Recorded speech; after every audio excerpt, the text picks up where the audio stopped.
For a deeper look at President Trump's speech in Davos today and what it signals to the rest of the world, we return to our On Democracy series, which explores the laws, institutions, and norms that have shaped America and the pressures they face today. Tonight's conversation is with Pulitzer Prize-winning journalist and historian Anne Applebaum, who's also the host of The Atlantic's Autocracy in America podcast. Anne, welcome back to the NewsHour. Thanks for joining us. Thanks for having me. I want to talk to you about the events of the last 24 hours. Just as a quick note of transparency, because we're speaking about Europe and our allies so much, we should note your husband is currently the foreign minister of Poland. But moving into your field of work here and your expertise, I just want to get your reaction to what we've seen in the last 24 hours. President Trump going into Davos, threatening U.S. military action in Greenland, threatening potential tariffs against European allies, walking both back on the ground and saying there's a potential framework deal. What do you make of that? I think the most important speech at Davos that has been made was the one made by the Canadian Prime Minister Mark Carney, and he used the word rupture. He said, this is not a moment of transition, it's a moment of rupture. Everything is changing. And actually, the substance of President Trump's speech doesn't really change that feeling. The feeling of American allies that the United States that they knew for so long has changed in some fundamental ways. That the principles of collective security, which bound all of us together for a long time, are no longer valued, or at least not as valued as they once were in Washington, and that new alliances and new kinds of relationships and organizations and institutions are going to have to be created to meet this moment.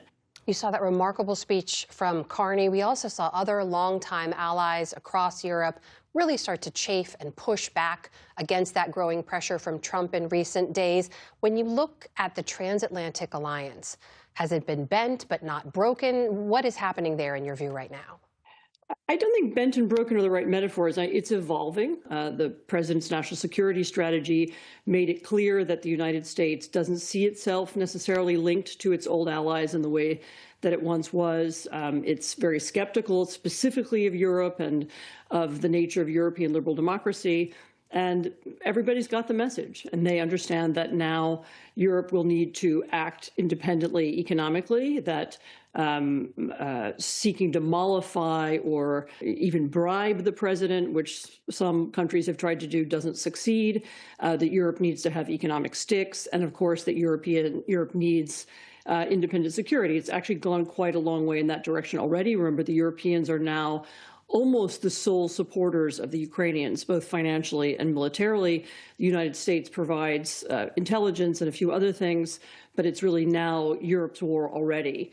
And we're moving in a direction when Europe will also be separate in other ways as well. And I don't think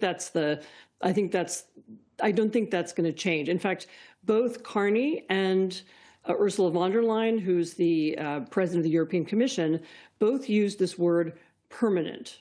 We've had a permanent change. In other words, it's not going to go back if there's a different president. It's not going to change if President Trump once again changes his tone, which he often does. This is a permanent change, and we need to think differently about the role of Europe in the world.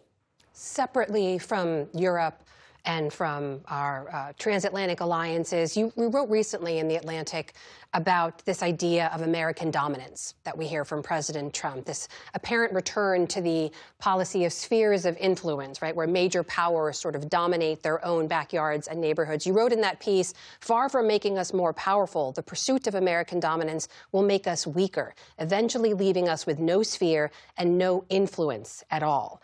As we're marking the first year of this second Trump presidency, what are you taking away about how this president views America's place in the world?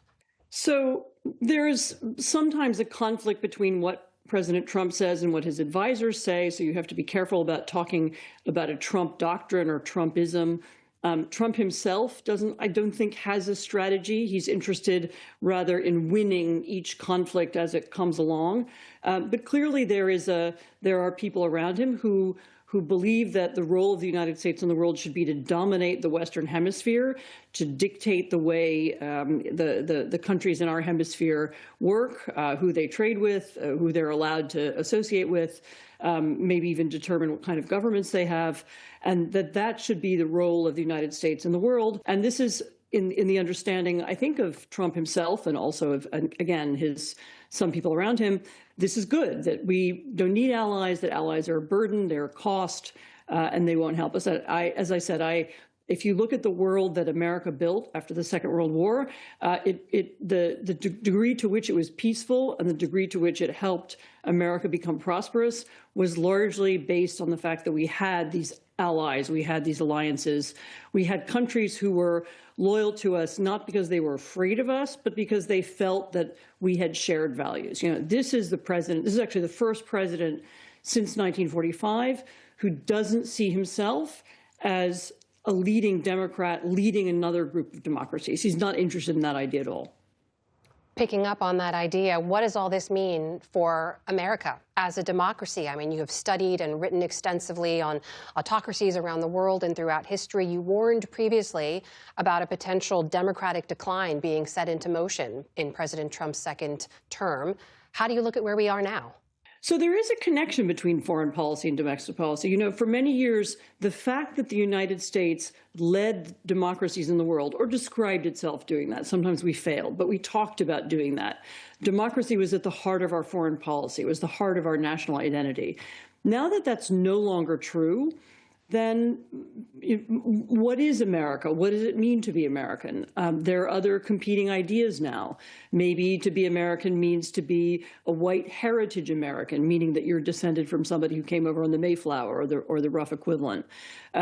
Maybe it means being part of a Christian nationalist movement. Maybe they're the real Americans. And so the emphasis on democracy and the role that democracy played in our national sense of who we are has really begun to diminish. And that has a foreign policy face and it has a domestic policy face. The value of democratic institutions, of courts, of a neutral and meritocratic civil service, all those things were part of what made American democracy. And we now have as I said, first administration in a long time, at least certainly at the federal level, who didn't think those things were important and rather sought to politicize those institutions, to make them partisan, to change their nature, and in some cases to undermine them. And that has made us into a different country. We see ourselves differently, and others see us differently now as well.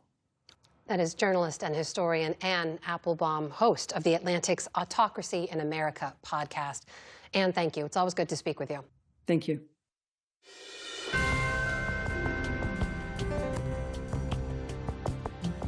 Wait just a second. We have one more thing to share. We want to say a heartfelt thank you for watching and supporting PBS News. Without you, we simply wouldn't be able to provide the news and the information that you trust. So thank you from everybody here at PBS News. Support journalism you trust. Support PBS News. Donate now, or even better, start a monthly contribution today.